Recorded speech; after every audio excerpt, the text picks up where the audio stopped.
Hey, what's up, guys? This is Derek here at the Kred Yard doing episode 10 with Michael Kane of Michael Kane The Morning Afters. We're going to be discussing his beginnings, his EPs he's done, and his new album coming out April 8th on State Line Records. Links down below for everything. You can pre-order the album on CD, cassette, or vinyl. This is a really fun one. Absolutely cool. Thank you for coming on, Michael, and yeah, enjoy the episode, guys. Thanks. We're still standing. Oh, we're still standing. She said, why are all your songs not like other songs? So yeah, thank you so much for coming on, man. I appreciate it. Yeah, thanks for having me. Yeah. Well, this is marking my 10th episode. I know I see like other podcasts, they have like 90 or 100 every week. I'm like, man, I'm trying to catch up, but it's tough. Yeah, man. It's tough work. You got to start somewhere, and like the key is just to be consistent. If you're consistent, you'll beat everybody. Like just put it out consistently, and you'll get there. Right, yeah. Right. Cool, man. So like to kick it off, I was wondering if we could like go back to like, you know, when you first got into music. Do you remember what like your earliest influence was? I'd probably have to say the Beatles. Okay. Cool. When I was younger, my uncle and family members were big into the Beatles, and that was probably when I was like 7, 8, 9, like real young. So definitely the Beatles, and then, the first records I remember buying, like myself, were like, again, the Beatles, Tom Petty records, and then Nirvana came out in 91, and like, Oh yeah. I was into Nirvana big time when I was a kid. Yeah, but of course, like the Ramones and the Clash, and there was a big punk. I've been into everything, old country, like, yeah, it kind of is all over the map. Nice. Was there like a scene that you're going to like maybe like local shows or anything? Yeah, there was like, so I grew up right outside of Worcester. Where are you located? I'm in Pennsylvania, like an hour outside of Philly. Ah, cool. Okay. So yeah, I lived in a town just outside of Worcester, Mass, and so it was easy for us to get to Worcester as opposed to Boston. Right. But Providence was also pretty close, so we went down to Providence a bunch. But Worcester's where we went to see like our friends' bands play, like our local bands play, and this was like the mid to late '90s, so like. It was just really bizarre. It was just, you had like this all ages club, and like the punk boom was so big at the time that like you get like these epitaph bands rolling through this town playing this little bar. And it was cool to be there, to see these bands that like ended up being like pretty big bands, right, playing in front of 30 people, 50 people. Like, yeah.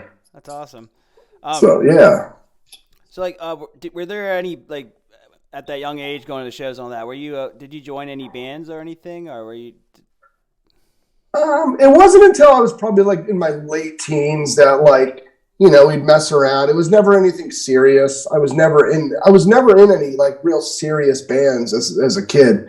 I was in bands that, like, we'd play shows here and there, but okay, nothing really. And then I had a son in the 90s, and I sort of just didn't. I always went to shows and I always wrote, but I just didn't have the itch to like be on a stage, put in all the work that it takes to be in a band. Okay. And I wasn't in a band from, let's say, like 2001 to 2016 when I started this. Right, with the morning afters. Okay, cool. Yeah, big gap there. That's cool. So I know I read in your bio. It said you started in 2016, and it said that you were seeing the success of your friends around you doing bands. So was that the push to get you to? No. I mean, as as lazy as I was, even that really didn't do it. It was really just like, you get to a point in your life where you have the songs, and now you have the time, Right. and somehow you have the energy, and you just like, I'm just gonna do this. Right. And we did a home EP called Adding Insult to Industry, and that was me and my son and my cousin. We just cobbled that together. I love that. Yeah, we cobbled that together. Yeah, the EPs and are awesome names. That's such a great. I was gonna ask if that was just all you on the recording, because that was self-released, right? No. Yeah, it was self-released. I can play guitar and I can sing, but that is the extent of it. Okay. Drums and bass, there's no way. So my son played the bass. My cousin Kevin played the drums and kind of engineered the whole thing. And we put it out, and we had to do a show. Well, my cousin lives in Seattle, and my son really had no desire to play shows. He's like a good kid. He goes to school, and he's in college, and like he does all the right things. He had no desire to do it. He's a great bass player, so I had to put a band together. And I was getting some instruments worked on by Franklin, who I had just met. And he said, hey, if you ever want to play these songs like live, like with a band. So we sort of just put a band together and played a release show. And I thought that was going to be it. I just thought like, hey, we'll play one release show. We'll get a band, we'll play one release show. We'll print up some CDs, and then we can just go on our own way. And, things sort of just kind of, kept going, I guess. That's awesome. I like that. Yeah. There's a lot of bands I see that do that. They just like, oh yeah, we'll just do a one-off show, and then it turns into, we're doing another EP, now we're doing shows and tours and all that. So that's really cool. Yeah. Yeah, so that was your first self-released EP you did. After that, I think a year later you did let's see, I'm having a blank right now. Hold on, let me take another cup of coffee. Yeah, it was probably the 7-inch after that. I think that was the next thing. Yeah, Laughing at the Shape I'm In. Yeah, we did that with Mark with State Line Records. How did that come? Which is. Again, it was another accident. Oh, wow. Really, what happened was, I've known Mark for years, and essentially, I said, hey, I got this band together, and we went into the studio, we recorded 10 songs just live off the rip, because that's what the 7-inch is, essentially. It's just us playing live, really. Wow. I think the vocals might have been overdubbed, or some of the vocals overdubbed, but a lot of it was just, we wanted to get it done as cheap and as quick as we could. And I sent him to Mark just to get his feedback on it, more so. And then he said, oh, I want to put that out. Wow. And I was like, put what out? Like, okay, whatever. So he goes, I'm going to pick 4 songs and we're going to release a 7-inch. And I was like, all right, have fun, do it. And he did it. And he's been our earliest supporter. By far, yeah. Yeah, awesome. That's incredible. Yeah, you had no expectations for anything to take off, and then it all just kept on coming together as you went. Yeah, zero expectations. I still have zero expectations. I just like, deep down, I want things to go well, but par for the course of my life, if it all just blows up and doesn't do anything, I wouldn't be surprised either. So, awesome.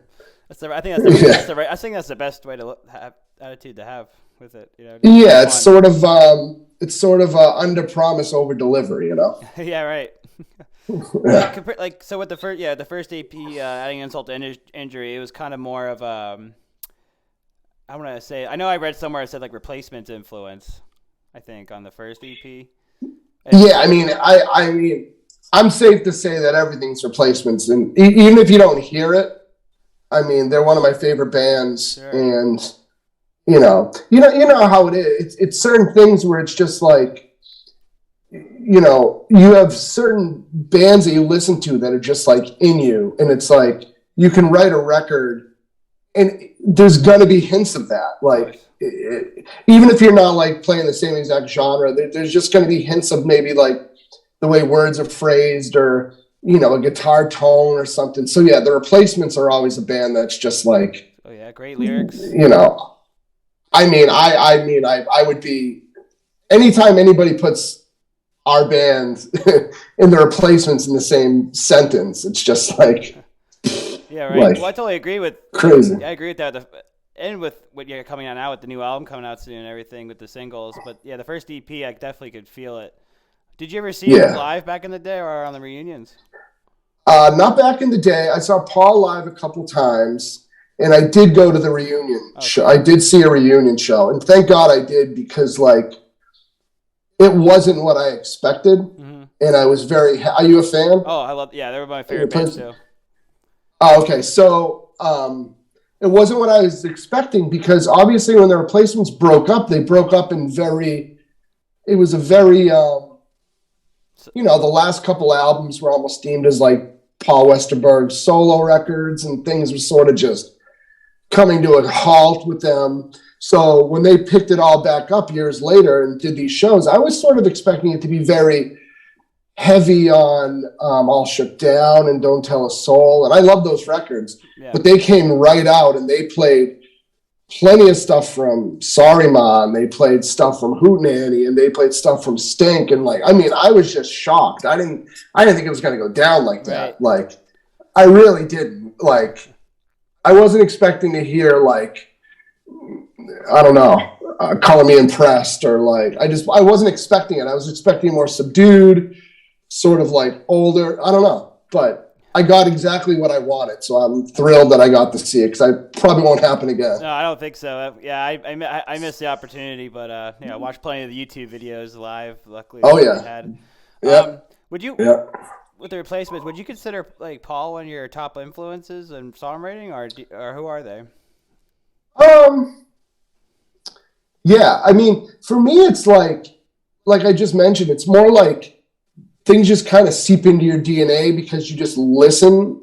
Like, I mean, ever since I was a kid, I listened to music, and it's just like you'll be writing a song, and you'll have a line in your head, and you'll write the line out, and then you'll pick up your guitar and you'll sing it. And as you're singing that line, you go, "Oh, Tom Petty would go down in that line, but Bruce Springsteen would go up in that line," and like. So it's like you're always like being influenced, but Paul for sure, Tom Petty, Bruce Springsteen, like, I memean, those are the biggies. But there's also like smaller artists that like I listen to, and like Micah Schnabel from like Two Cow Garage is so good. Like I just like, or like the Hold Steady, like Craig Finn and the Hold Steady. Like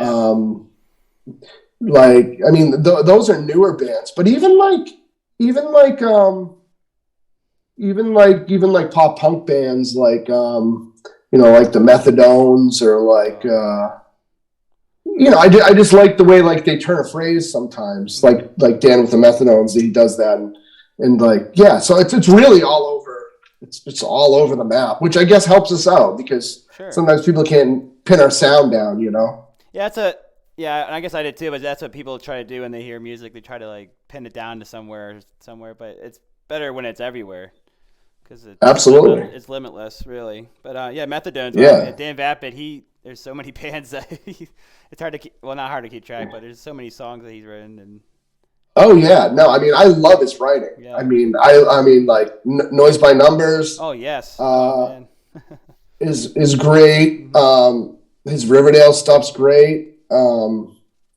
Like I'm not a big Ben Weasel fan. I'm not really a Screeching Weasel fan. I'm just not. But Dan, when he does his own thing, I'm just like, it just seems so effortless the way he does it and the way he writes that, totally. I love that stuff. With we were just talking about the second EP, Laughing at the Shape I'm in. That seems like that solidified your sound of what's to come now. And everything with the pianos and organs and all that. Yeah, it's funny too because when we made that record, we were a 4-piece. Okay. So we invited. Who do we invite? We invited our friend Ryan up, who played accordion. Awesome. and we said, can you do your best to just sit in back of a piano and just, fumble through it? So there's a song called Ballad of a Loaded Gun on that, which has piano. And that's actually Ryan, who's a accordion player, just doing his damnedest. Really? And it sounded great. Yeah. It sounded great. Like, it did what we needed to do. And I think the organ on, like, Are It Okay was just our engineer with, like, one of those MIDI keyboards. Like, we didn't have a keyboard player. Now, it was always in the blueprint, because I think every good rock and roll band needs a keyboard. You got to have a keyboard player. Sure. So it was always like the plan. And I met Joe at a show that we did where he was filling in for a band. And we talked after, and he's like, well, I don't really have a band. I'm just like filling in for this band. And I was like, all right, you're going to be hearing a lot from me. And we ended up just clicking, and I dragged him into it. And we ended up actually swapping out drummers. We played Fest in Gainesville a few years ago. Yeah. And after that, we swapped out drummers. So we got a new drummer, and then we added Joe, and the sound just like did a 180. It just it got tighter, it got bigger, and allowed us to sort of write songs to the strength of the band.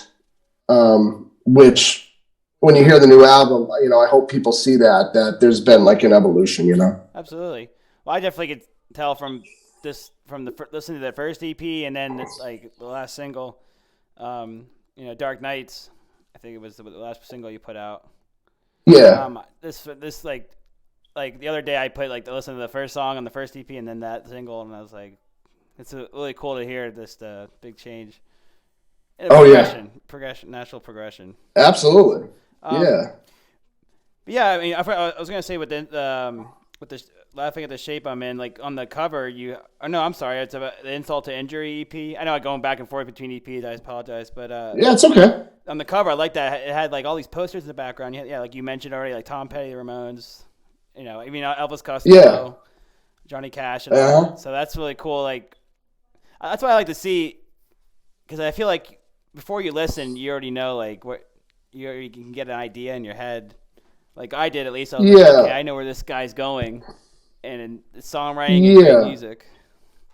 Yeah, I thought it would be fun to sort of just like pay homage to like all these people and maybe give somebody a little bit of a heads up. Like, this is the direction we're going in. And it's funny, you probably can't see it on the cover, but that photo was taken in Seattle down at the marketplace. And there's this like alleyway down there that like all the walls is like there's gum on the walls. Like, you can Google like Seattle gum alley. I don't know what it's called, but the whole thing is people go down the alley and they stick their gum on the wall. Oh, okay. So it's like a whole wall of just gum. It's absolutely disgusting. Yeah. But I thought it would make a cool picture. So we used that picture. But yeah, if you're ever in Seattle, it's absolutely fucking disgusting. But it's cool. Anyway, it's cool too, but it's gross. Right. Something you want to look at, but be like, ugh, at the same time. Yeah. Oh man. So let's see. I also read in the bio that you guys, like, after your second EP came out, you wrote it says that you guys became the house band at the Hotel Vernon. Yeah. So how did that start? Yeah. So there's a venue called Hotel Vernon, and it's in Worcester. And I wouldn't say we were a house band necessarily, but their booking policy is very liberal. It's literally just a calendar hung up on the wall, cool. And you write your name and your number down, and that's how you get the room for the night.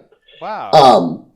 And when we first started, the bartender at Vernon, we were asking, we're like, we need a bass player, because my son wasn't going to be in the band. We need a bass player. And the bartender was like, oh, I play bass. And I was like, good enough. You're in the band. So she joined the band, and we used to practice once a week at the Vernon, like on the stage. When there was no shows, we would practice there.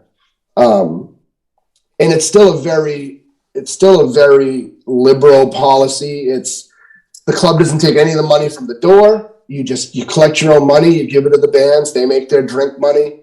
Wow. And I know this is coming out tomorrow, Monday. And tomorrow we're actually announcing all our record release shows.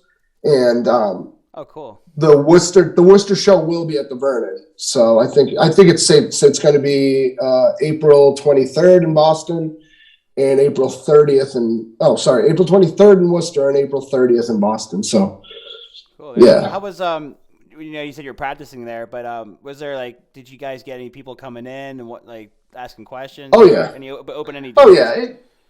yeah. It's a towny bar too. Okay. So it's like there's the main bar area, and then you walk through the swinging doors. And then when you walk through the swinging doors, there's a little club with a stage and the whole thing. It's really neat.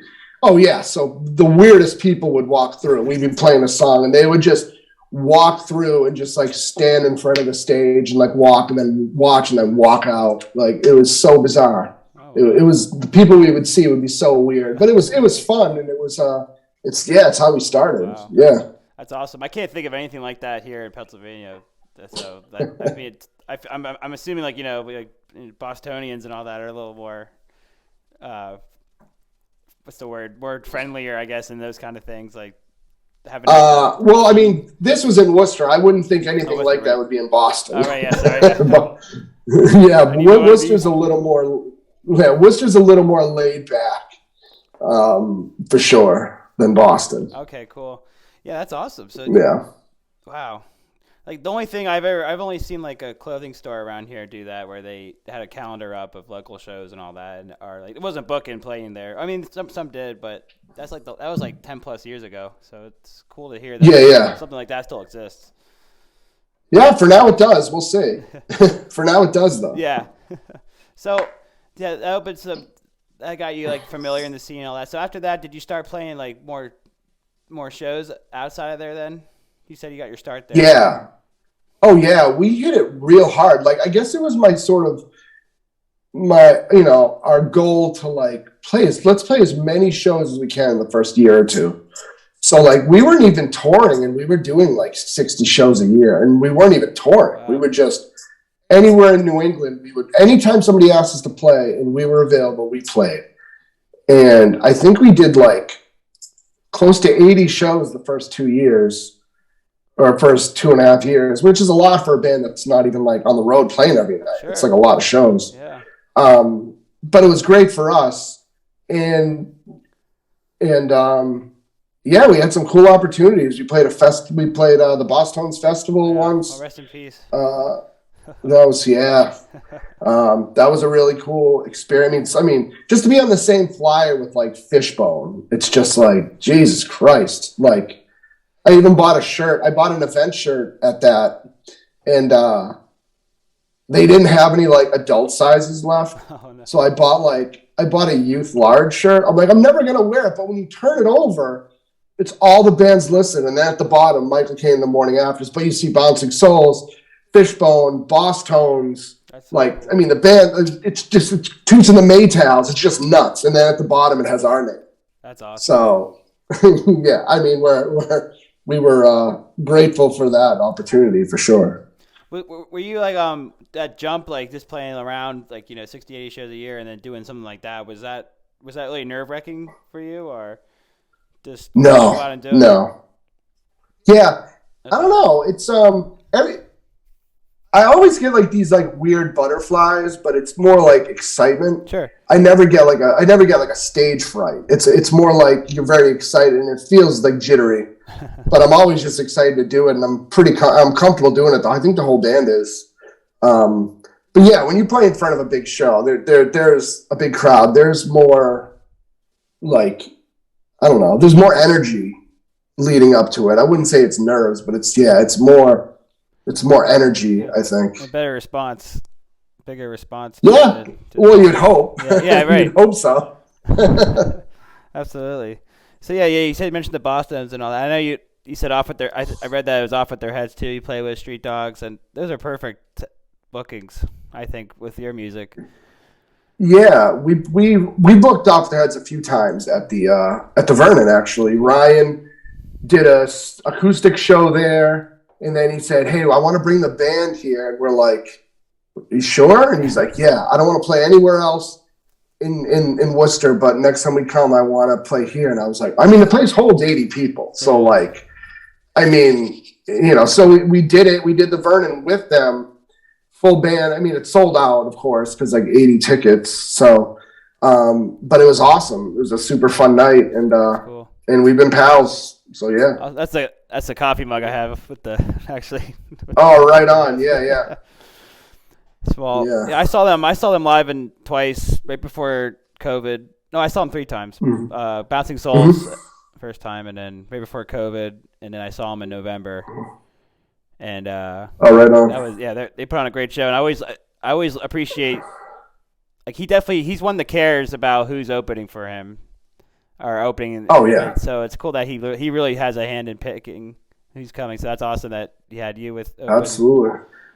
Do you go to shows in Philly? Is that the closest sort of city? Yeah, there used to be this place. Because there used to be this venue in Allentown, Pennsylvania. It was called the Croc Rock, and they had like I forget what was the final nail in the coffin, but I think they sold alcohol to minors, and that's what put it on. Yeah, that'll do it. Yeah, which sucks because that was like where all the bands would come by, and it's like, oh, you didn't have to go to the city to like I saw like No Effects, there, Anti-Flag, and just everybody from all sorts, all over the spectrum. I saw Good Charlotte there.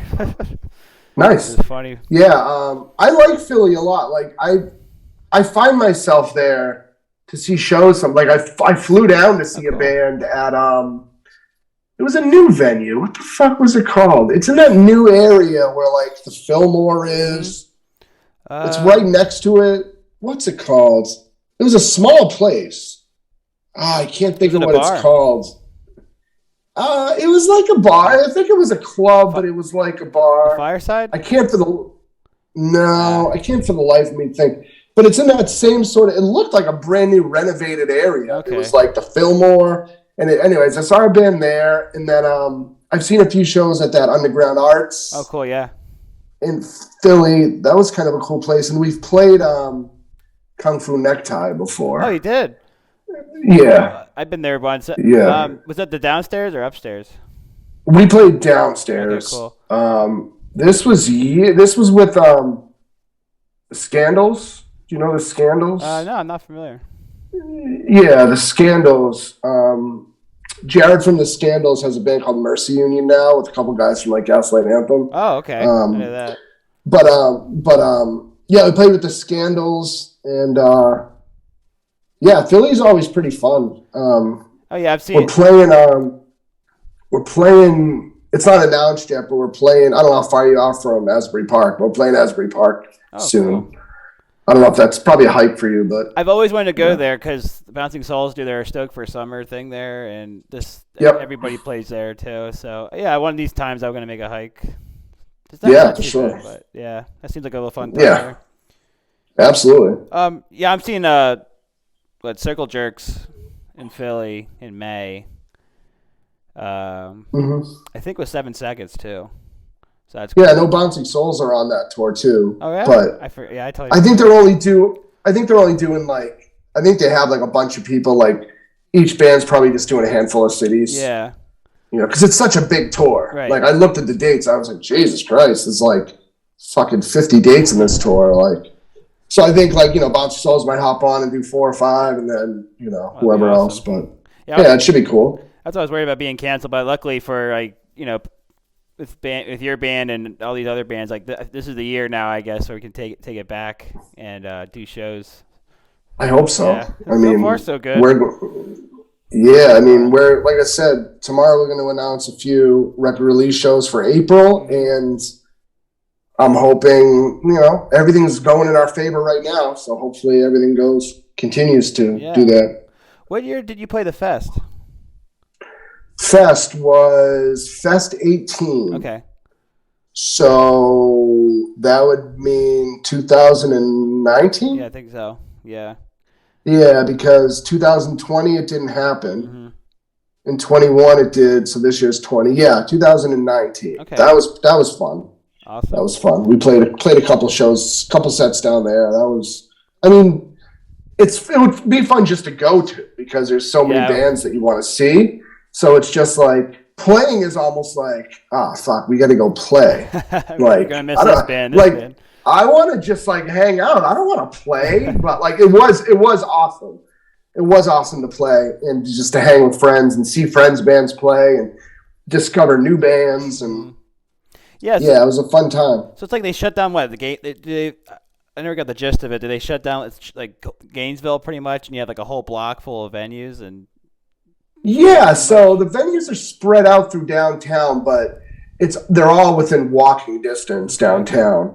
And then there's one main venue, which is like in like their park or whatever, that has like kind of like a concrete stage where they'll put like the main acts at night. So or not even at night, but I think like the main stage probably starts at like 3 or 4, and they just have all the big bands play the main stage, and then all the smaller bands just play all these clubs around. So how was the reception when you guys played? It was good. It was, we always have this thing where it's just like we always kind of struggle to sort of fit in. Mm-hmm. Like, we don't really know, what crowd's going to like be into us. So we sort of just do our best and like give it a swing. Cause like Fest is kind of all over the place. Like with bands, like there's kind of more punk bands and there's more like almost like all country bands and, and then there's like those Fest bands, like bands you would expect to be on Fest. And so I didn't know what to expect, but it was good. I thought it was pretty good. That's awesome. It's pretty good for just, doing this for fun, and then you ended up playing the Fest and opening. Yeah, I mean, it's awesome. I'm not complaining. Yeah, I'm not complaining. Well deserved. The music is very good. Thanks. And that leads with your new record coming out on April 8th, Broke But Not Broken. What can you tell me about the title and the subject matter of what inspired you to write the lyrics and stuff for the album? The title comes from a song that actually didn't end up making the record, as weird as that is. So we have a song that we had played live a bunch, and after we recorded it, it just didn't do it for me. It just didn't feel like it was part of that record for whatever reason. It just didn't have the right sound. But the record was written, I was going through a divorce, and I had some medical issues too that I was also dealing with. So everything was sort of just like, there was a lot going on with me personally. And throughout that whole time, I just kept writing and writing and writing. So it's a very autobiographical record. Awesome. And which was the only reason why I even agreed to have my face on the cover. Like everybody's like, oh, you got to just make a bold statement. Put your face. Nobody puts just their face on the cover anymore. It's a good shot. It's a ballsy move, and it's their record to do it. And I was like, I still don't want to do it, but they convinced me otherwise, and we did it. But it's a very autobiographical record. I mean, it's if you when it comes out and you listen to it, it's pretty obvious, but sometimes you gotta do that. You gotta just get it out. Sure. And if it turned out like we don't want to use all these songs, then I would have written more songs, but they all flow really well together. And I feel like when you listen to it, you can sense a theme in it. Mm-hmm. But I think that although obviously breakups and health issues are like bummers, I like to think that it's kind of an uplifting record anyways. Like there's a lot of, I feel like there's like some hope to it and stuff. So sure, yeah. I'm hoping people hear that. Yeah. That's with those types of songs, they could be like the absolute most bummer song, but that's what people can relate to the most. And in a way it is uplifting. Like especially with like off with their heads lyrics, off with their heads and all that. He's got like 2 like happy songs maybe. Or just like... Yeah, man. Hey, if you can make a song catchy, it doesn't matter what you're saying. Right. Like, it can be the most bummer song, but if you can make it catchy, then absolutely. People are on board. This is going to be like this is your first like full length. Yeah. That's awesome. Yeah, it's the first one. And we shit-canned it like 2 or 3 times in the last 6 years. Like, things weren't right. We didn't have the right lineup. We didn't have the right songs. Like, we went in multiple times to try to make this record. Mm-hmm. And then once all the pieces were in place, like once we had the right drummer, we had the keys, then I was like, now's the time. So the best move we ever made was not doing a full length 4 years ago or 3 years ago, or Still need time to wait. Yeah, you have your time, and we're a better band for it, and I'm glad we waited. Right. Because I think the results show it. Like, I'm glad we took our time. Yeah, that's good. Yeah, because the singles you have out, I want to know that I know Carol K. Came out earlier last year as a single. I know it's on the album. Yeah. Would that be considered a single as well for the album? Because I know you announced it maybe after the single came out.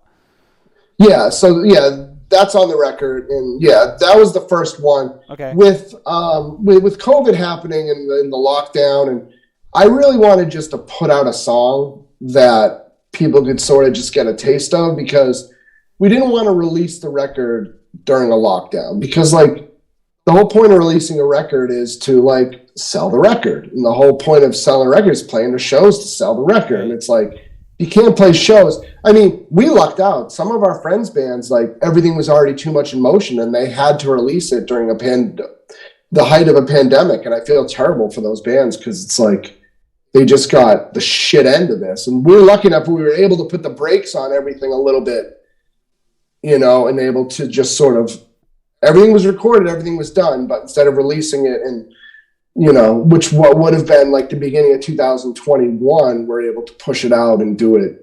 So I'm glad it worked out the way it did, although I'm super impatient. Anybody that knows, I'm super impatient, but I'm glad I didn't really have a say. and a label's putting it out, and Mark is just no, just wait. Yeah. We're waiting. That's smart. Yeah.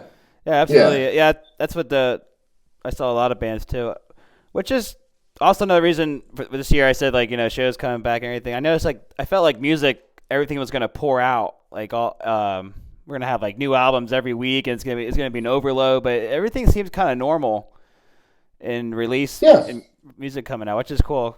But I thought I was super worried about that or whatever. But I was oh my god, what if there's gonna be all these albums and everyone's gonna miss out, and then people are gonna miss all these gems. But that's good. That's good. It's coming out now, and then compared to last year. Oh, absolutely. So and the music video for the single "Dark Night" that's your first music video too, I think, right? Yeah. We actually did. We did 2 videos for the record. Okay. The second one's not out yet. Right. But that was our very first one, and our friend Doug did that with he has a company called Ever and Oak that does music videos for companies way above us. No, sorry, not music videos, but he films a lot of commercial work for big companies like the NHL, wow. But he's a friend, and I've known Doug for over 20 years, and he's a big supporter of the band, and he offered to shoot a video for us, which for us it blew us away, because I know his attention to detail, and I know his ability. So when he offered to do that, I knew that it was not going to come across looking like a Tim Armstrong special, black and white, grainy, shaken video thing. Yeah. I knew it was going to look like. I'm this could have been MTV in the 90s, because it looks so slick. Mm-hmm. It is a good, and I'm super proud of it. I'll have that link down in the description.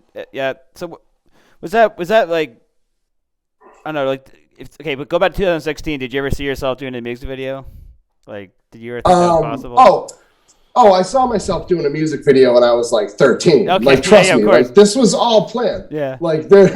Trust me, I had all this planned out. But I'm very nostalgic, so for me it's you put out a record, of course you gotta do a music video. And now bands are you really don't, because it's not necessary. But when I was a kid, it was a necessary thing. Of course. So I was always gung-ho on doing a music video, but with Doug helping out and doing it, it just sort of fell in our laps, where we didn't really have to put a lot of work into it. Right. We didn't have, he helped with finding a location. He shot it, he edited it, he made it look pretty. And so for us, it was just a matter of sitting there and singing the same song in the cold for 6 hours. That was it. Oh, wow. Yeah. I was going to say, no one realizes, especially me, how much effort's in the music video, how long it takes to just to get the shot done. Yeah. Right? That's really cool. Well, the funny thing about that video is if you watch it again, right? Mm-hmm. Like, so we got there early, probably got there about 10 in the morning, and it was in this like barn, which they cleaned out for us. And it was just like this, it was a new barn. It was beautiful. And it was so cold that day. It was probably like, I don't know, 10 degrees out. Like it was freezing. So if you watch the video, the whole morning, me and Doug were talking about how do we cover up those windows? Because if you look on the sides of the building, there's these like slat windows, very thin.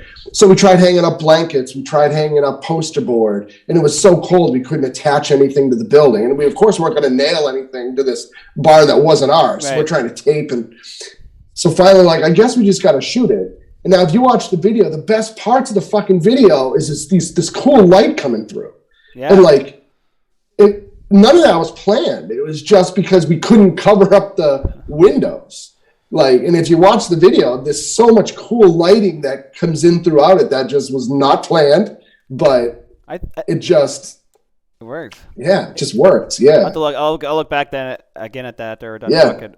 Yeah, check it out. Yeah. This kind of like it's like reminiscent of the album cover, really. I think. A little, yeah, a little. And Doug shot the album cover too. Oh, cool. We got together one day, and he came over to the house, and he said, "What I'm going to do for this cover is I'm just going to run a camera on you. We're just going to talk for like an hour." So he didn't actually take photos. Wow. He just had an HD camera, and we had about an hour of film, and then he found me in the right position. He sent me about 300 photos or stills from the video. And finally, I'm like, I kind of like that one. And he was like, all right. We just cut it and edited it. And yeah, so it wasn't like a real photo shoot. Yeah, it's weird how that worked out. That's awesome. Yeah, that's cool. It seems more natural than just like setting up for a photo and then just, taking a shot. Yeah, wow. Okay. Yeah, that's really cool. I mean, I think I was probably like trying to think of something to say during that he shot. Just caught me in a yeah.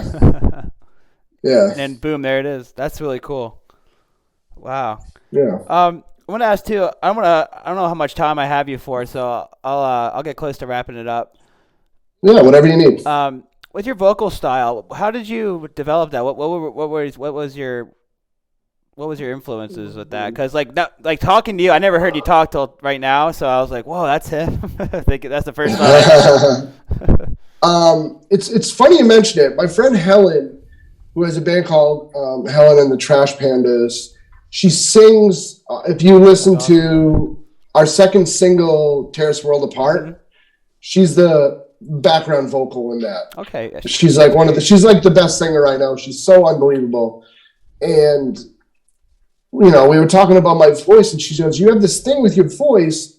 There's a word for it." She's like, "Axl Rose has the same voice," and I'm like, "Axl Rose does not have the same voice as me. I don't know what the fuck you're talking about." And she goes, "No, like, I guess it's a way of singing where you can essentially throw out like two keys at the same time, like the way your voice is, so they stay reverb against each other. I don't do it on purpose, just the way like my voice is." So, and she sort of helped me sort of sing more from like my diaphragm instead of my throat, and so I've been able to control it a little better. But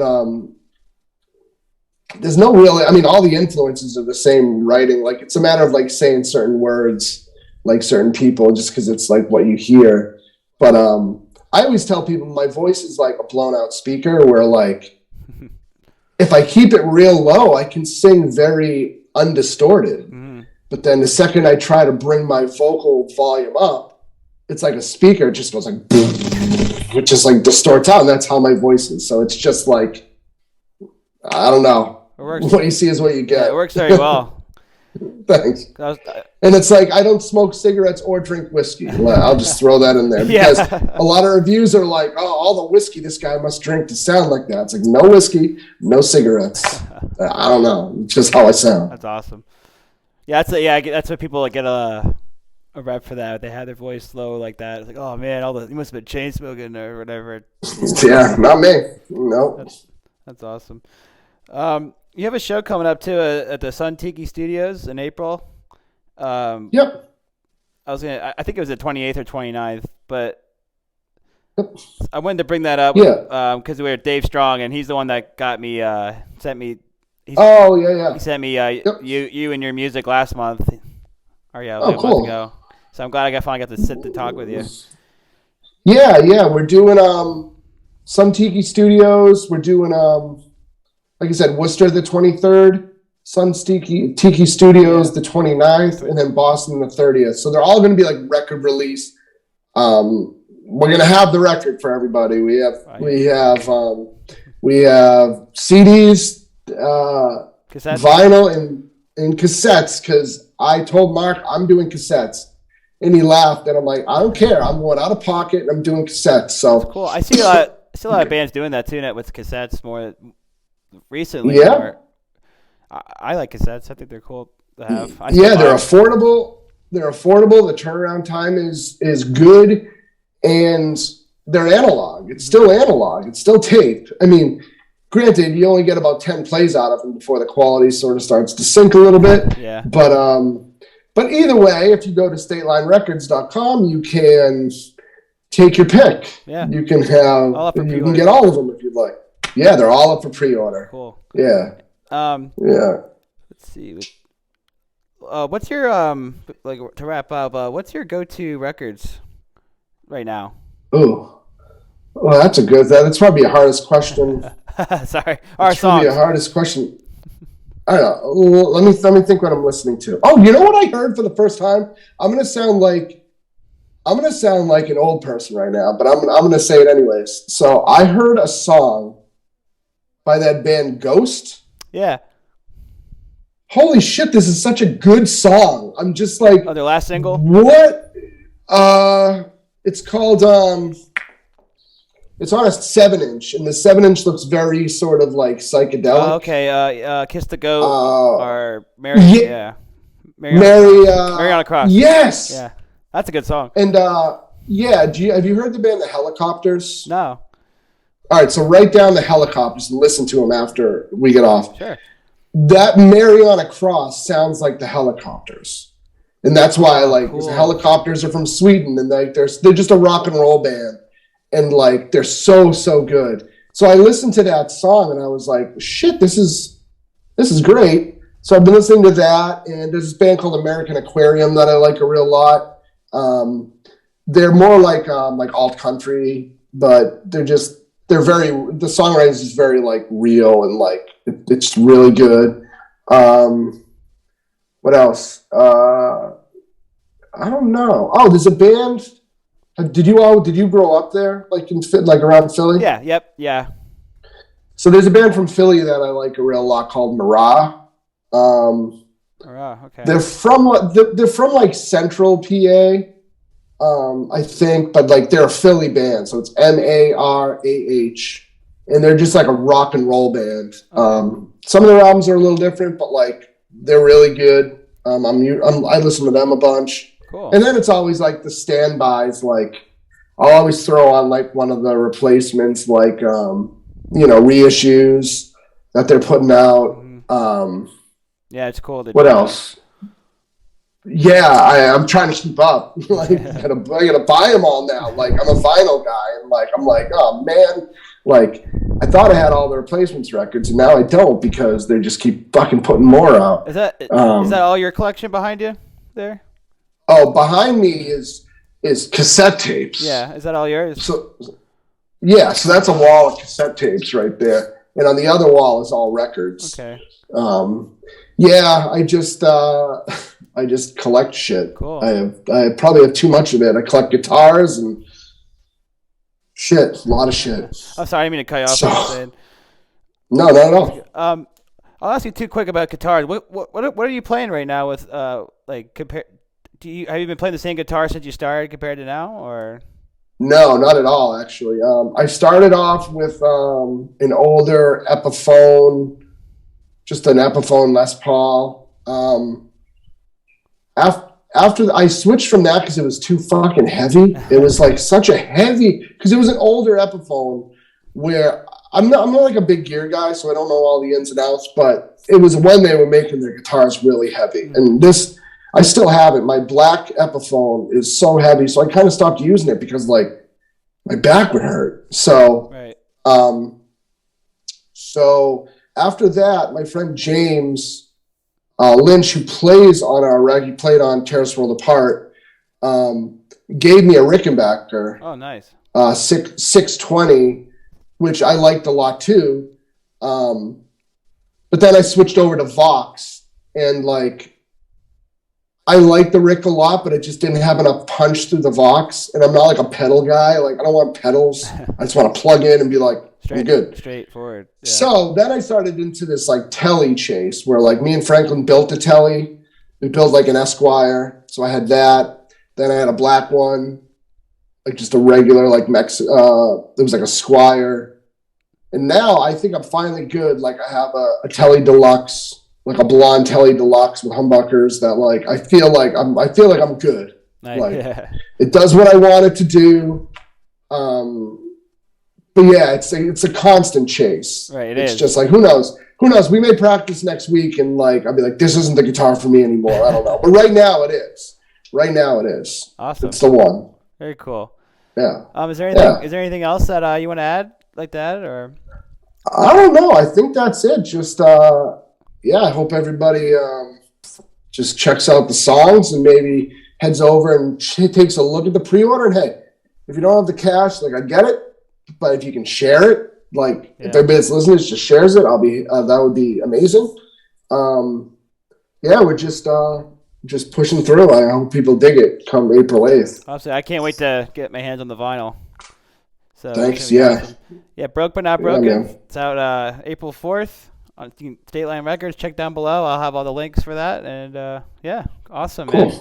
Thanks for coming. All right. It was great talking to you. Yeah. Thanks again for having me. Seriously. Absolutely. Thank you. All right, man. All right. Later. Be good. All right. Bye. Bye.